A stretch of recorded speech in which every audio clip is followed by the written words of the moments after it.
All new developments tonight in the targeting of Catholics by the Ortega regime in Nicaragua.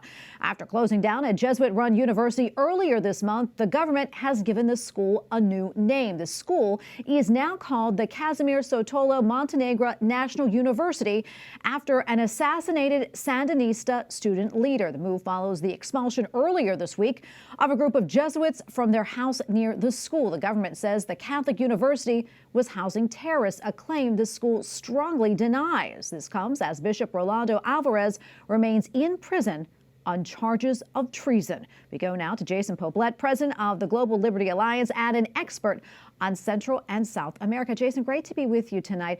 First off, let's talk about what's happening in Nicaragua. Last week, the government took control of a Jesuit-run university and expelled the priests from their private residence in Managua, as we mentioned. This after a string of other anti-religious, anti-Catholic actions. What exactly is happening there, and what do you think is the end game for the Ortega regime?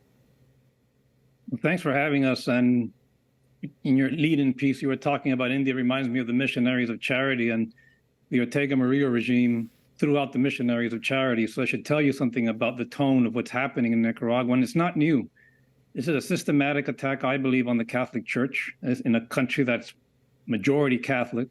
They want to wipe out Catholicism eventually from the public square. That's their goal. It's going to take them a long time. The Nicaraguan people are devout people. They're deeply religious, and they do not like it when the Catholic Church is attacked. But as you've seen, especially the past few years, the Ortega Murillo regime has been cracking down overtly on the Catholic Church, shutting down institutions, persecuting religious groups, not just Catholic, even other Christian groups. So it's a long-term game plan. I believe the Catholic Church is the biggest challenge for the Nicaragua regime of Ortega Murillo, but they're not going to stop. And they need the U.S. the Catholics in Nicaragua need the U.S. to come to their aid, and they have been doing that.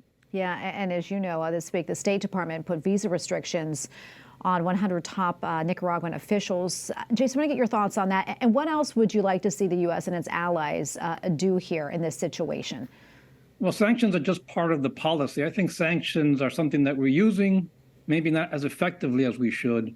We should be sitting down and coming up with a policy that will long-term advance U.S. national interest, defend religious freedom, which is part of our core national value, which we're not doing as good as we should, and stop dawdling with the dictator. That's the bottom line. We've been too easy on him and the people around him, and it's not going to be the Catholic Church that can push him out or create that space that we need in Nicaragua. It's going to be U.S. and other countries engaged and being a little more focused, not just with sanctions, but with other policies. So we're doing a good job, but we could be doing a much better job. The U.S. Commission on International Religious Freedom has been publishing a lot of good material on this, and I urge folks to read it. And there's a lot of good recommendations there that should be adopted by the Biden administration, which have not been. Jason, I want to talk about Ecuador now. That country is in the midst of some of the worst violence and crime it's had in years, but that's going to have to wait. The country is for a new leader. This after Sunday's election led to a runoff. Talk to us about the candidates that are facing off now and just how pivotal this election is, not just for the region, but also for the U.S. You know, Ecuador is an interesting place. I believe Ecuador is close to or just about a failed state, is a narco state. They are kind of caught in between two drug-producing states, and they vie, the drug cartels, including the Mexican drug cartels, vie for that area so they can use it as a transshipment point. The elections are not surprising. I mean, it broke down in the way I expected them to break down. You had on the right a fellow, Balase Noboa, from a very wealthy family, more conservative. On the left, you had Gonzalez, who tends to be from the hard left. So we're going to see how that pans out. But ultimately, we're beyond, I think. We're in a very difficult place. I mean, you're talking about a country where the prisons are overcrowded. They're being run by the cartels, I mean, drug gangs. There are Americans. Well, we represent, help and advise two American brothers down there, the Stevenson brothers from the Washington, D.C. area, who've been unjustly imprisoned there. And they've been subjected to some horrible crimes in their legal system.